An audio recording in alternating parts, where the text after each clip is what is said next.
If you are an average guy, you read books in school, and since you were out of it, you stopped it. Maybe you read 1 or 2 books last year. Or maybe you want to read more, but have some excuses like, I don't have enough time, or some other lame excuse. I get it, 2 years ago I was the same.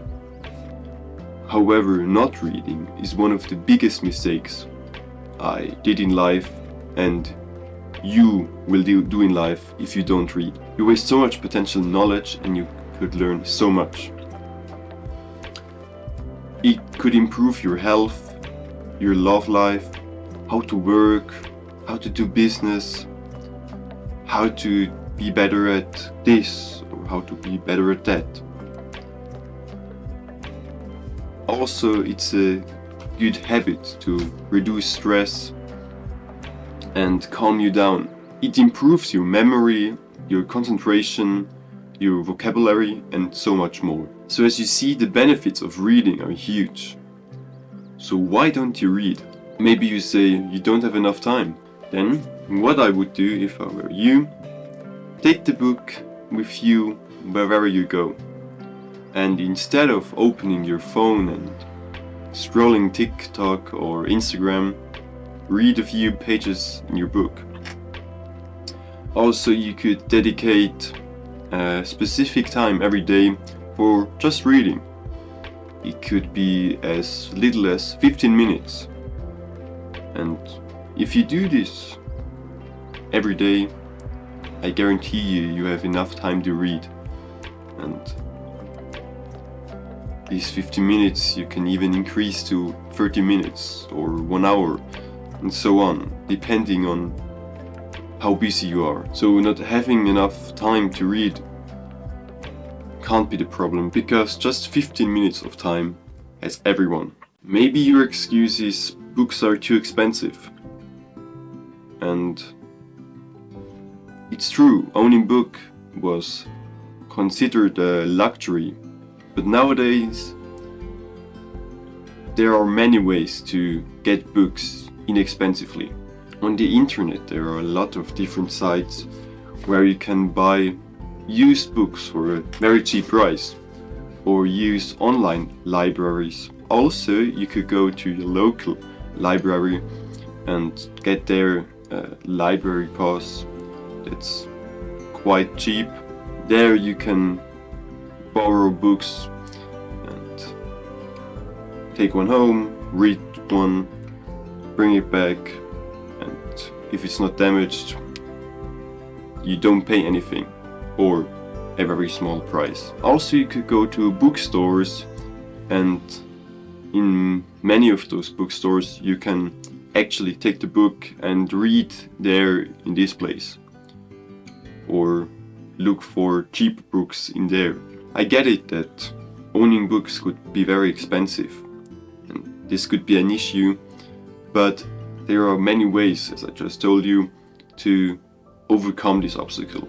So this can't be an issue. Another excuse I hear quite often is, I don't know what to read. Just start with something you're interested in.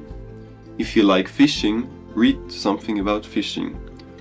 If you like cars, read something about cars.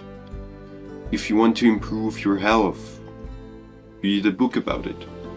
Or increase your social skills, read about it.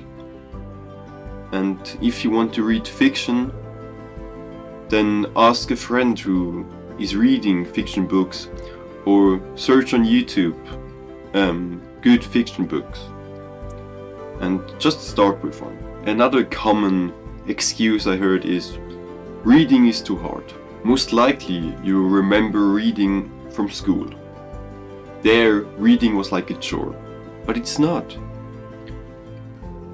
Nowadays, you can read what you want. You aren't forced to read something you don't find interesting. Now you can pick what you're interested in and just read about it. And if you don't like the book, like for example, if you read 20% of the book and you don't like the book anymore, just put it down. You don't need to complete a book. And if you read non-fiction books, you don't have to read from start to finish. You can pick which chapters you find interesting and just read them. Also, another problem you're facing if you don't read is you can't concentrate when reading. The problem is you have bad attention span. To improve your attention span, try reduce scrolling and replace it with reading books. And just keep on trying to read a book. First, read for only 10 minutes and 10 increase over time, and I will guarantee you will get better at reading books and you will find it more enjoyable. Another common excuse I hear is I just never were into reading. Then start now. Make it a new good habit. Set a time block of 10 minutes in your schedule, and every day at the same time you will read for 10 minutes. During this time every day you will read for 10 minutes. Do this every day. I mean, come on. We all have 10 minutes of free time to read. So just try it out. Then after a few days, even weeks, you will feel more comfortable and you can increase your reading block. And if you follow this advice for a month or more, you will have a new good habit that gives you an advantage over those who don't read. I focus on reading more non-fiction books than fiction books because I learn from them more. I read 3 books at the same time. This way I can switch between books that are more complex and books that are easy to read. For example, I read one non-fiction book about sleep that's very complex. And if on a particular day it's too complex for me, I will switch to a easier non-fiction book that is an easier read or is easier written. And if I just want to calm down a bit, I will switch to fiction books. And on that note, start reading now. Have a great day, sleep well, and I see you in the next one. Goodbye.